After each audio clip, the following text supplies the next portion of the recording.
So, with things of the external world, it's not that you want to want them. You simply want them. And whilst you don't have them, well, you're suffering the loss, the lack, and you're unhappy, you're discontent. And the more you want to have the thing in the world, the more unhappy you are. It becomes an obsession with you. Nothing's going to satisfy except gaining this new car or job or status or power or wife or children. But if you actually want to want, well, want is wanting, they're the same thing. You're now actually gaining joy and pleasure in wanting because it is the fulfillment of what you're wanting, which is the want.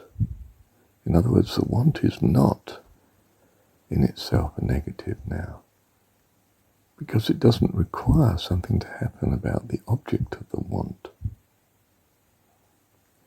other than to want it more, to value it more. So when I look upon that which I have, I can gain inexhaustible joy. Because I have it, I don't lose it. I can do that if I choose to do so, if I want to do so. In other words, if I love it. I have it and I love it. I can always choose to appreciate the goodness in my life. I don't always choose to do it because I crowd it with wants of things that I don't have, and I get discontent. But if I crowd my life with appreciation of what I have, I'm not focusing on what I have not got, I'm focusing on what I've definitely got. And that's bringing me joy and happiness. So I start to want to do that. And the more I want to do that, the more I look for, search out the other things that I actually have that I appreciate. And that includes my ability to want to search for such things. I let that major in my activity. I do everything I can that will encourage me to appreciate what I have. I don't crowd my life with things that will stop me appreciating the goodness of God. I try not to be too busy to crowd out such things. I arrange my day so that I'm going to be aware of the goodness of God and be seeking out appreciation. Do you see we're on a path that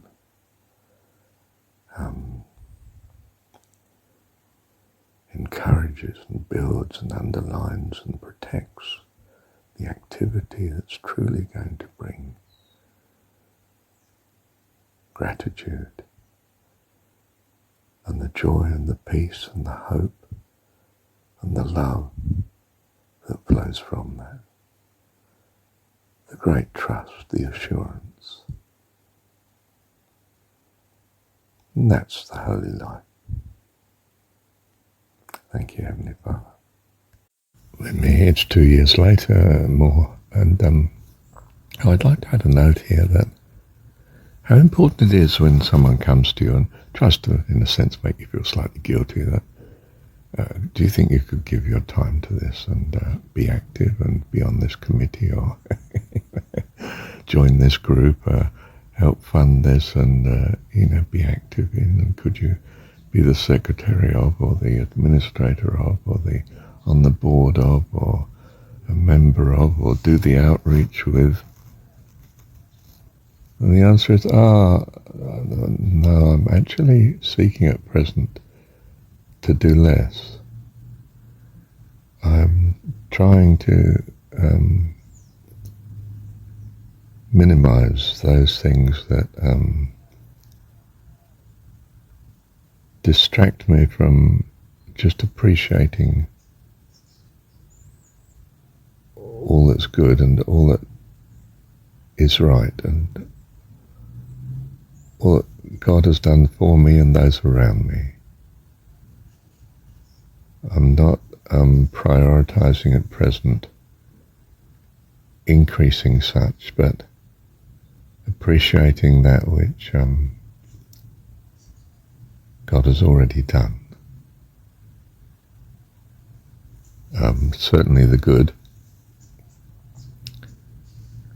and having time too to understand some of the things that I thought were not good that are in fact a blessing. So I'm retiring in that sense to review and to establish myself more firmly in the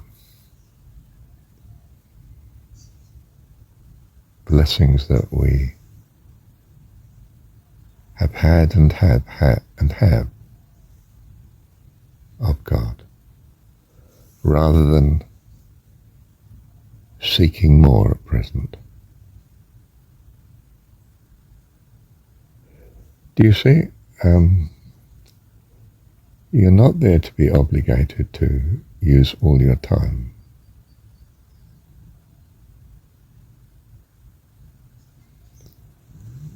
Your appreciation of the goodness of God is what your life eternal and happiness is.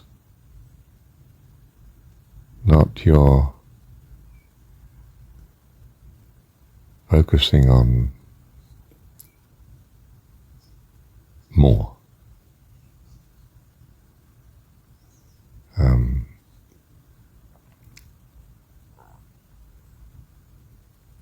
You know, when he said to someone, can I get you something? Ideally, you would like to know that what you've already given them is just so wonderful, they don't need more. They're just so happy. Life is so full.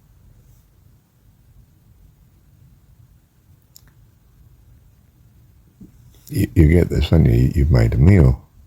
You don't want to know when they've finished the meal and there's nothing left on the table, say, that they want more, they need more, and you didn't do enough. Oh dear. But to find that, well, there's some actually left on the table, but they didn't need that. They're just utterly satisfied, utterly at peace. It's just a beautiful time. Just the fellowship in your company now is just all they want, and they've got that, and that's just fine. And I don't get up and do the washing up. Sweetheart, stay here with me. Just want to enjoy the fullness of your company. So we do that with God. We don't crowd it out with this, that, and the other, and I could go, and I could do, and such, and he needs so-and-so, and I should be, and I could become, and I could cram this in.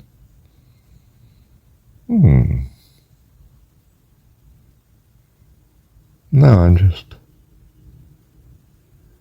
enjoying his loveliness. Thank you, Dad. When my wife and I, second wife, first came to New Zealand, our first year especially was incredibly crowded. We had bits of lecturing, the two of us, in 3 universities and 4 campuses. Oh, yeah. Second year I had a different campus as well. And life was so exciting in a new country, lovely country, beautiful weather, wonderful job, lecturing, all these different universities, staff room of any of the departments just loved talking to you because you were the connection with other departments. You were in both, or two or three, and just the newness and the environment, the country of New Zealand, the flora, the plants and so on, the trees, is different to the cooler temperate climates like England. It's warmer. It's not quite tropical. You could call it sort of subtropical. As you go north of Auckland and as you go south, you tend to get into, something warm, temperate, whatever you call it. And the people were different, and the culture was interesting, and everything was just so full. But we were both aware that we're not having time to enjoy. We're falling from one location to the other, and one lecture to another, and one experience and conversation to another. And in the first year, I think my wife worked out that we didn't stay on average more than 3 nights in any one accommodation. We were moving around so much.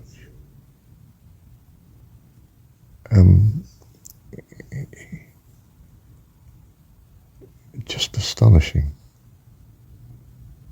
And sure, it was great, but you knew you weren't holding it, or it was just, it needed more time to appreciate it, value it, understand it, delight in it, without crowding it with the next doing and off to the next place and the next meal and the next social contact and the next so on and so on. That's very exhausting, that sort of living. Compare it with the old chap who I know walked round the lake very slowly because he was old. Very friendly. Could talk if you needed to. And you just thought, I think I should give time to just being with him.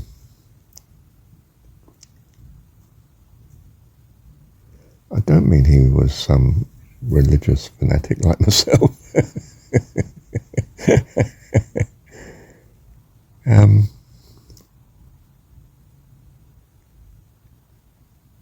He was peaceful and he was benevolent, and I was concerned about him because I was concerned of him coping with old age and so on. And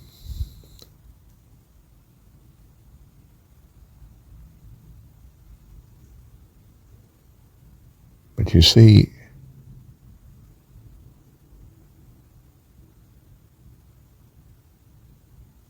I suppose I want to extend my grasp of what heaven is. It's obviously not the frantic doing, not that sort of life, and it's not oblivion, death. It's something about, well, best described by when you're in love. Just being with the one you love is heaven to you.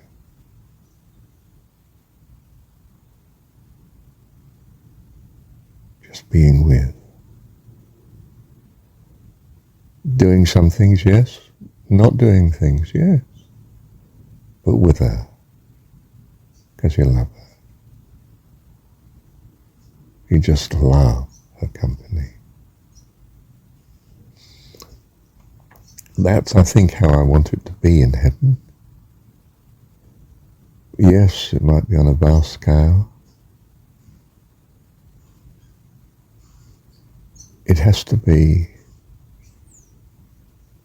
with God, our Heavenly Father, too, because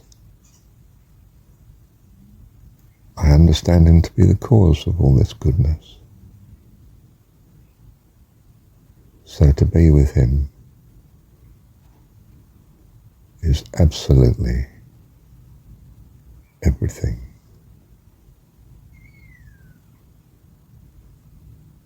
And those that He loves and that love Him, well, that's just icing on the cake.